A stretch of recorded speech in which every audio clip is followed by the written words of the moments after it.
여러분, 우리가요 시선을 높게 보면 주변의 시선을 빼앗기지 않습니다. 우러러 보면 말이죠.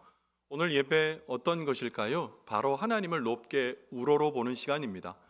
우리 시간 우리가 하나님을 높게 우러러 봄으로 말미암아 우리 주변에서 우리의 시선을 빼앗는 괴로움과 두려움과 그리고 아픔들로 여러분 우리가 시선을 빼앗기지 않고 오로지 주님이 주시는 소망을 경험하게 되는 귀한 시간 되시기를 주님의 이름으로 간절히 축원을 드립니다.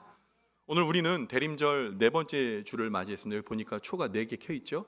성탄절날 마지막 이제 초를 켜면 성탄절이 온 겁니다. 우리는 4주간 예수님께서 우리의 구원을 위해 어떤 모습으로 오셨는지에 대해서 말씀을 나눴습니다. 여러분, 대림절 첫 번째 주일날 설교했던 설교 제목 기억하시죠? 첫 번째 주일 우리가 함께 나눴던 것은 나는 죄인을 부르러 왔노라였습니다. 그럼 이제 막 생각하시겠죠? 분명히 두 번째 주 물어볼 텐데. 당연히 물어보죠. 두 번째 주 우리 말씀 제목이 뭐였죠? 나는 섬기는 자로 왔노라. 설마 저번째 주 설교한 건 기억하시겠죠? 나는 여보세요? 나는 세상의 빛으로 왔노라. 오늘 대림절 네 번째 주에 우리 함께 나누고 싶은 말씀의 제목은 우리 주님 말씀하신 것처럼 나는 화목하게 하러 왔노라 라는 제목으로 이제 말씀을 나누려고 해요. 이제 우리에게 아기로 오셔서 우리를 완벽히 구원하시고 또 다시 오실 영생의 은혜로 우리에게 다시 오셔서 재림주가 되실 우리 주님을 기다리는 이 대림절 네 번째 주, 오늘 주님께서 친히 들려주시는 말씀을 통해 우리를 돌아보고 또 주님의 구원에 대한 감격이 생기고 또 주님이 원하시는 삶을 살아가게 되는 결단이 있는 오늘 이 아침 되기를 간절히 축원을 드립니다. 여러분, 오늘 본문의 말씀인 고린도후서 5장 18절 상반절 말씀을 통해서 오늘 이 고린도후서의 저자는 사도 바울이거든요. 사도 바울이 오늘 뭐라고 얘기하냐? 모든 것을 창조하시고 그것을 통치하시는 전지전능하신 하나님께서 아기 예수를 이 땅에 보내신 이유에 대해서 기록하고 있어요. 자, 고린도후서 5장 18절 상반절 말씀을 같이 한번 읽어볼게요. 시작. 모든 것이 하나님께로서 났으며 그가 그리스도로 말미암아 우리를 자기와 화목하게 하시고. 아멘. 모든 것이 어디로부터 났다고요? 하나님께로부터 났다고요. 이 얘기 뭡니까? 하나님께서는 전능의 하나님, 그리고 모든 것을 그 손에 쥐고 계신 통치자 하나님, 없는 것을 있게 하시는 무소부재의 하나님이라고 소개하면서 그 하나님께서 그리스도로 말미암아 예수를 우리에게 보내주심으로 말미암아 우리를 하나님과 우리 인간을 화목하게 하셨다, 이렇게 말하고 있습니다. 여러분, 화목이라는 말이 어떤 말일까요? 여러분, 본문에서 사용된 화목이라는 단어를 좀 보면 화목이라는 말은요 헬라어로 카탈라게라고 발음합니다. 카탈라게. 그런데 이 말의 뜻은 서로 마음이 맞다, 평온하다, 화해라는 뜻이 있는데 그 중에 오늘 주신 말씀의 본문의 의미는 화해라는 뜻입니다. 화해라는 말의 뜻이 뭡니까? 이겁니다. 서로 간의 적대적 관계를 끝내고 하나가 되었다. 어떤 관계가 끝났다고요? 적대적 관계가 끝났다, 그리고 하나가 되었다는 뜻을 갖고 있습니다. 성경은 말하기를 인간과 하나님 사이에는 에덴 동산에서 범한 원죄와 우리가 날마다 스스로 짓는 자범죄, 그 죄로 인해 하나님과 우리 사이에 간격이 생겼고 그것은 넘을 수 없는 장벽이 되었다고 합니다. 여러분, 우리가 복음을 얘기하잖아요. 그럼 복음을 우리가 받아들이기 위해서 제일 먼저 해야 될 게 뭔지 아세요? 우리가 죄인임을 알아야 합니다.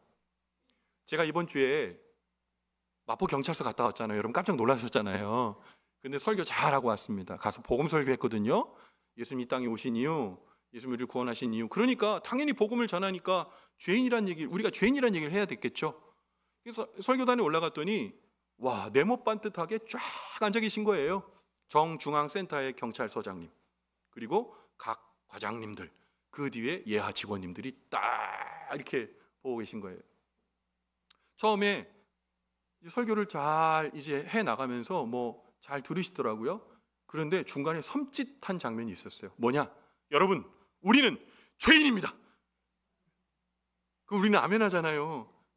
근데 예수 믿는 우리 경찰관 분들은 아멘 하셨는데 다른 분들은 뒤를 쳐다보면서 우리? 나? 왜? 경찰분들은 뭐 하시는 거예요? 직업이 죄인 잡으러 다니는 사람이에요. 아니, 죄인 잡으러 다니는 사람한테, 날마다 죄인을 잡으러 다니는 사람한테 죄인이라고 그러니 그게 말이 되겠어요?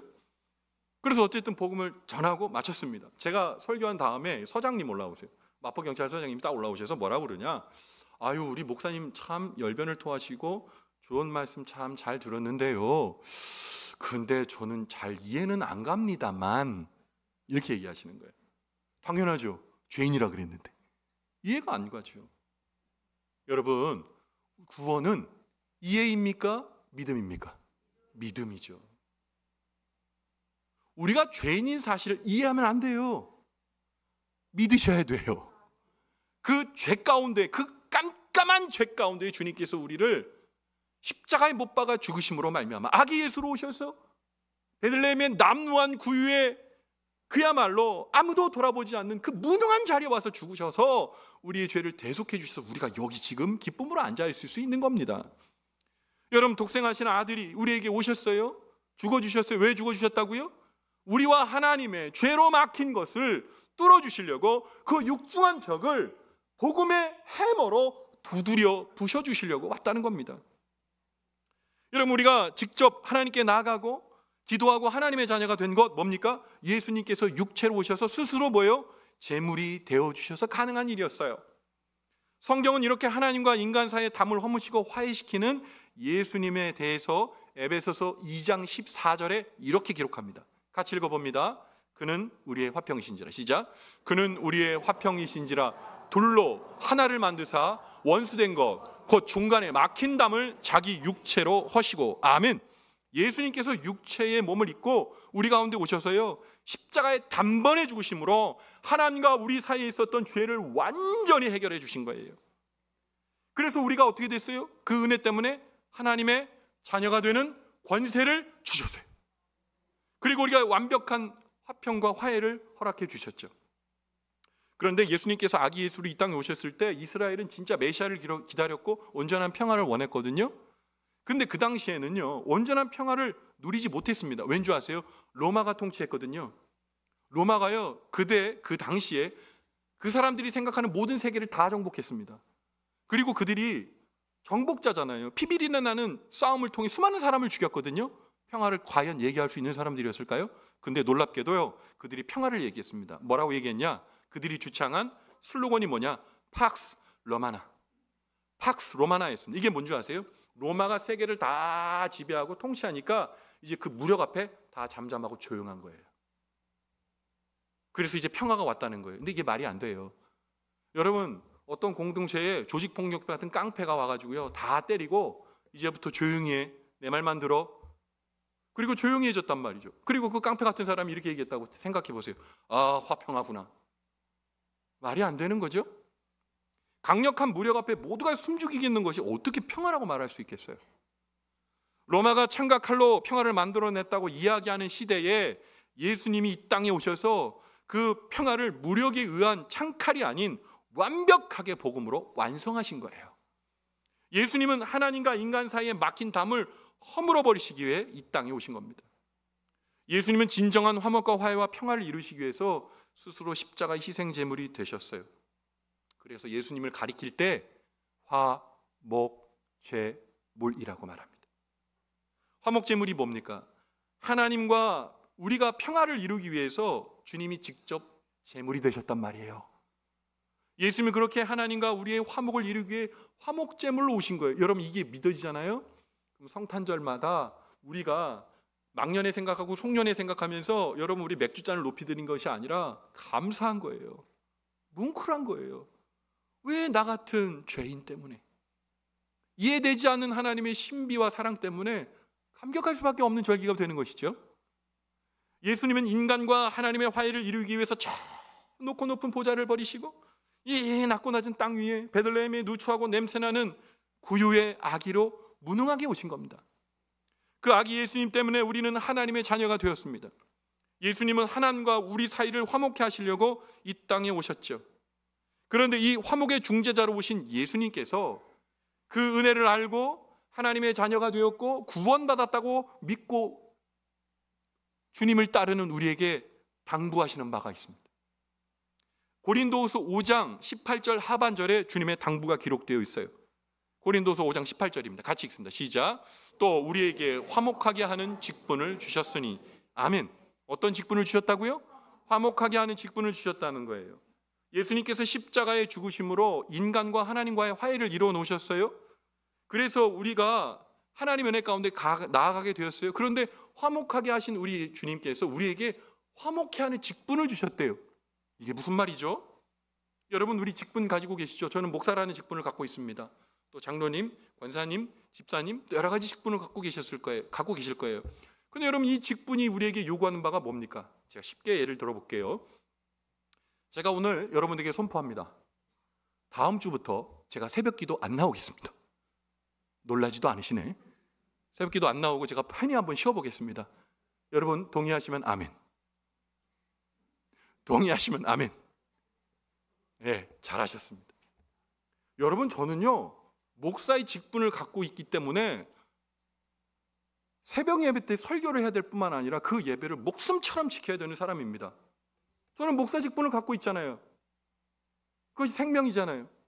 여러분이 장로님, 우리 권사님, 우리 집사님 직분 갖고 계시잖아요. 때로는 내가 요구하지 않아도 나의 직분으로 인해 어떤 일을 감당할 때 있어요. 직분이 이렇게 무섭지만 직분이 그래서 우리를 지켜주고 보호해 주는 거예요. 여러분, 우리 주님께서 우리에게 다른 칭호가 아니라 화목해 하는 직분을 주셨대요. 그럼 이게 뭡니까? 우리가 생각과 마음으로 움직여지지 않을 때에도 우리가 화목의 중재자로서 주님 닮은 믿음의 길을 걸어가야 된다는 겁니다. 여러분, 근데 우리가 화목의 직분을 맡은 그리스도인에게 두 가지 역할이 주어져 있어요. 두 가지. 첫 번째, 이 세상 사람들로 하여금 하나님과 화해를 이루는 중보자가 되어야 돼요. 이게 뭡니까? 복음 전파하고 전도죠. 근데 여러분, 이거 잘 들으셔야 돼요. 사람들로 하여금 하나님과 화해를 하게 하는 이 전도는요, 우리가 복음 전도지 전해주고 많은 선물 주는 거 중요합니다. 근데 문제는 우리가 예수 믿으세요? 교회 나오면 참 좋습니다. 전도지와 많은 선물을 주는데 우리의 삶이 안 따라가면 말짱 아무 이유가 없어요. 그게 의미가 없어요. 여러분, 한국 교회가 지금 힘들고 다른 사람에게 지탄의 대상이 되는 게 뭡니까? 우리가 아니라고 해도 믿지 않는 사람들은 우리의 진심과 행동을 안 믿어주는 거예요. 갑자기 예수 믿는 사람들이 이상한 이상한 정치 집단처럼 사람들이 매도해요. 여러분, 우리가 잘 들으세요. 주님이 우리에게 화목하게 하신 직분을 주셨잖아요. 그 뜻대로 못 산 거예요. 그 뜻대로 안 산 거예요. 여러분, 우리의 삶의 전도는요, 몸이 따라가야 되는 전도가 돼야 되는 거예요. 하나님의 은혜로 사는 거 방법 다 아시잖아요. 기도하며 하나님의 성품으로 성령께서 내게 주관해 주시기를 원하며 살아가는 것 어렵지만 직분입니다. 두 번째요, 여러분, 전도, 사람들로 하여금 하나님과 화해시키는 일도 해야 되겠지만 우리는 우리의 삶의 자리에서 서로의 지체들에게 서로 화해의 중재자가 되어야 해요. 세상에서 불화와 갈등이 있는 곳에 화해를 이루는 중재자의 삶을 사셔야 돼요. 여러분, 그거 쉽습니까? 이거 은사예요. 노력해서 되는 거 아닙니다. 하나님의 성령의 은혜 가운데 우리에게 허락해 주셔야 우리가 있는 자리에서 화목과 화평의 중재자가 되는 거예요. 여러분, 이런 것만 딱 생각하세요. 내가 어디 갔는데 사람들이 다 흩어진다. 내가 가기만 하면 흩어진다. 그럼 생각해 보셔야 되는 거예요. 내가 있는 곳에 사람들이 손잡아 주길 원하고 같이 있길 원하고 함께 살아가는 기쁨이 있고, 우리 목사님, 우리 권사님, 우리 집사님 만나 뵈면 참 예수의 향기가 묻어지고 느껴지고 감사하고, 그럼 화목하게 되는 겁니다. 제가 예전에 한번 설교했죠. 그 인간, 그 사람. 오늘 토요일인데 내일 주일이야. 근데 그 사람을 만나볼 생각하니까 막 너무 교회 가고 싶어요. 근데 그 인간이 떠오르면 교회는 둘째치고 예수도 안 믿고 싶어. 여러분, 직분이에요. 우리의 공동체 안에 화평과 화해를 이끄시는 주인공 되시기를 간절히 바랍니다. 다시 말씀드리지만 내 능력으로 하는 거 아니에요. 직분입니다. 여러분은데요, 이 화목해 하는 직분을 감당하기 위해서 기준이 있어요. 방법이 있어요. 오늘 성경에서 가르쳐 주세요. 고린도후서 5장 19절에 말씀하고 있는데요. 같이 한번 읽어봅니다. 시작. 곧 하나님께서 그리스도 안에 계시사 세상을 자기와 화목하게 하시며 그들의 죄를 그들에게 돌리지 아니하시고 화목하게 하는 말씀을 우리에게 부탁하셨느니라. 아멘. 여러분, 어떤 다툼이 있는 곳에서 화목이나 화해, 중재 잘 이루어지지 않습니다. 왜냐하면 다툼과 갈등이 있는 곳에는 항상 내가 문제가 아니라 네가 잘못된 거거든요. 그래서 화해가 잘 이루어지지 않습니다. 그렇기 때문에 기준이 필요한데 오늘 성경은 그 화해의 기준을 누구로 보냐? 예수님이에요. 그 예수님께서 어떻게 하셨냐? 오늘 보시면 우리 죄를 우리에게 돌리지 않고 전능하신 하나님의 아들이 죽기까지 낮아지셔서 우리를 위하여 죽으심으로 화해를 이루었거든요. 이걸 뭐라고 그러냐? 예수 그리스도의 겸손이라고 말합니다. 지극히 낮아지는 겸손을 하신 거예요. 여러분, 우리가 수양으로 겸손해지지 않아요. 책을 많이 읽는다고 겸손해지지 않습니다.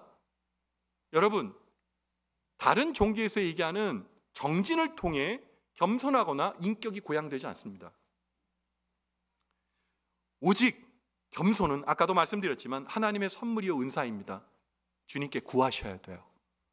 주님께 구하시고요. 그리고 그 주님이 나와 함께 하실 때 여러분 그 은사인 겸손은 우리에게 오고 또 그 예수님의 겸손의 십자가가 확 보이기 시작하는 겁니다. 여러분, 화목의 직분을 잊지 않는 사람은 분쟁과 다툼이 가득한 가운데 자기를 썩어지는 미랄로 기꺼이 내놓는 사람입니다. 아기로 이 땅에 오신 예수님께서는 오늘 나는 화목케 하러 왔노라 라고 말씀하셨어요. 죄로 막힌 하나님과 우리의 관계를 그의 십자가 대속의 희생으로 화목하게 하셔서 우리는 하나님의 자녀가 되었습니다. 그런데 우리에게 예수님께서 화목하게 하는 직분을 오늘 본문에 깜짝 놀랄 단어가 나오는데 부탁하셨어요.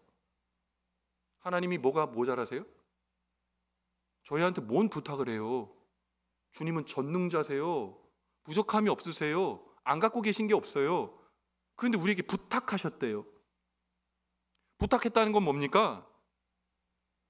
여러분, 상대방이 어떤 일을 도와주기를 바랄 때 우리가 부탁한다고 하잖아요. 누구나 살다 보면 남에게 부탁하는 경우가 종종 있습니다. 급한 일이 생겨서 생면부지 사람에게 휴대폰을 빌려 통화도 할 수 있고요. 몸이 불편한 노약자를 위해 시내버스에서 다른 사람에게 좌석을 양보해달라는 부탁도 할 수 있고, 내 의견에 동의해 주기를 바란다는 의미에서 남에게 부탁하는 등 부탁의 내용은 다양하죠.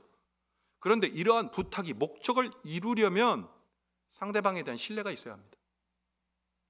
여러분, 오늘 예배 끝나고 나갔는데 어떤 분이 지나가면서 여러분을 딱 잡고 생전 처음 보는 생면부지의 사람이 여러분에게 3천만 빌려달라면 어떻게 하시겠어요? 3,000원 말고요, 3천만 원.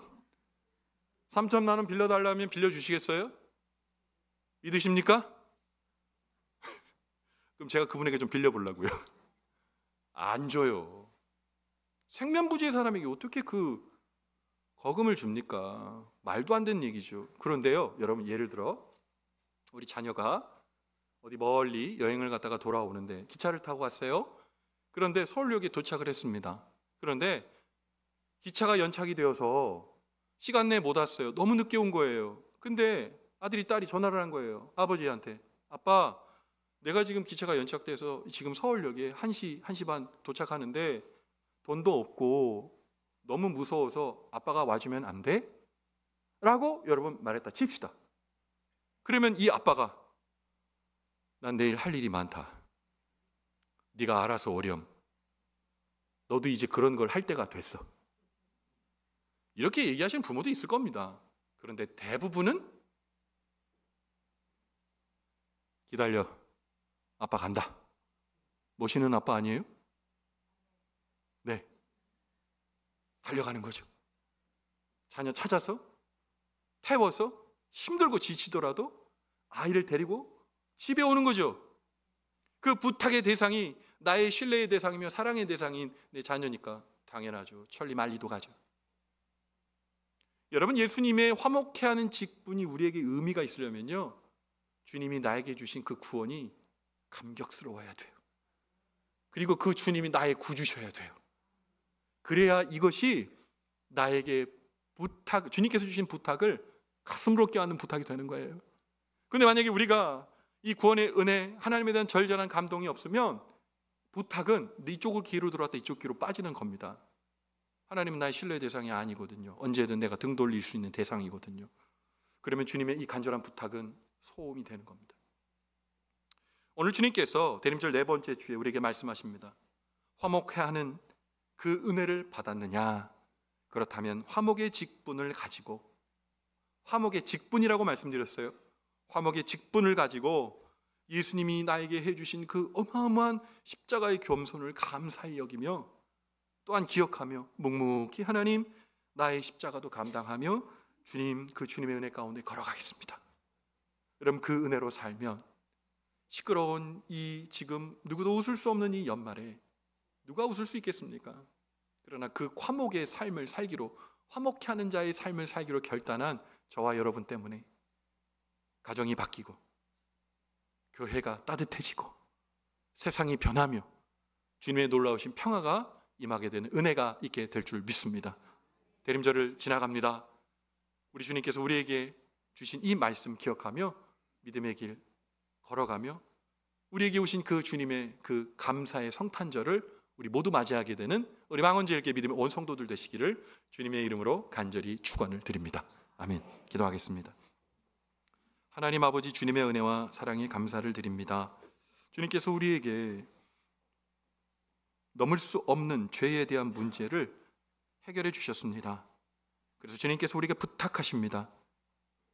내가 십자가의 고통을 통해 너를 구원하였으니 내가 이것을 믿는다면 이 화목의 직분을 감당해 주렴. 우리 주님 말씀하십니다. 어렵습니다. 화목하게 하는 직분을 받기에 어렵습니다. 괴롭습니다. 그러나 주님이 날 위해 죽어주신 그 놀라우신 구원의 은혜가 내게 있기에 화목해 하는 직분을 감당하며 또 하나님 그 직분을 아버지 이루어드리기 위해 용기 있게 일어나겠습니다. 하나님, 오늘 주님의 은혜를 기억하며 하나님, 내가 씻을 수 없는 죄인이었는데 주님의 은혜로 내가 구원받았습니다. 고백한 우리 망원주일교회 믿음의 온 성도들에게 이 화목하게 하는 직분을 아멘으로 받는 우리 모두가 되게 도와주시옵소서. 함께해 주심에 감사드리며 우리를 위해 십자가에 못 박혀 죽으심으로 말미암아 하나님과 우리의 사이에 화목과 화평을 이루신 구주 예수님 귀하신 이름 받들어 간절히 축복하며 기도 올리옵나이다. 아멘.